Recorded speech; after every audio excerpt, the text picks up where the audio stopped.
ఏంటే కాకి ఇదేదో టెన్షన్ పడిపోతుంది అన్నావు. చూస్తుంటే చాలా చలాకీగా కనిపిస్తుంది.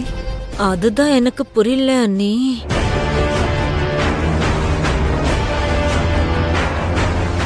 కావేరి ఎక్కడికి వెళ్ళింది?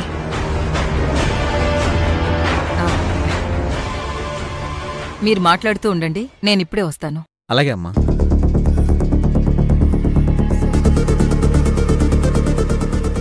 వెళ్ళత్తయ్యా వెళ్ళు. భాను రాదని తెలిసి కావేరి ఓ మూల కూర్చొని ఏడుస్తూ ఉంటుంది. విషయం తెలిసాక నీ పరిస్థితి కూడా అంతే.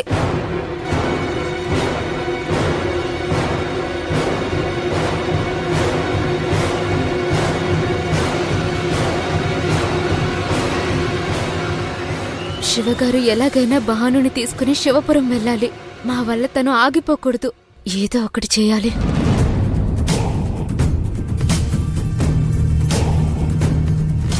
ఏంటి లేచావు? కూర్చో. నాకు దాహం వేస్తుంది, నీళ్ళు తాగాలి. రేయ్, వెళ్ళి బాటిల్లో మంచినీళ్ళు తీసుకురాపో. ఏం అక్కర్లేదు, నాకు చేతులు కాళ్ళున్నాయి. నేను నడుచుకుంటూ వెళ్ళి తాగలను. వాళ్ళిద్దరు పీకల మీద కత్తుంది, మర్చిపోవద్దు. హలో, ఆల్రెడీ అందరినీ బంధించే కదా ఉన్నావు. శివగారు కూడా బాణం తీసుకొస్తున్నారు కదా, ఇంకా ఇంత ఓవరాక్షన్ చేయడం అవసరం అంటావా? అయినా నేను నీళ్ళు తాగటానికి బయటకేం వెళ్ళట్లేదు, కిచెన్ లోకే వెళ్తున్నాను. తప్పక.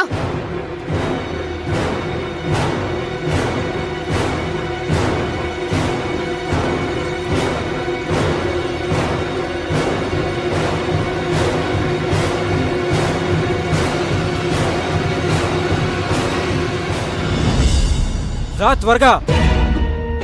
తాగొద్దా?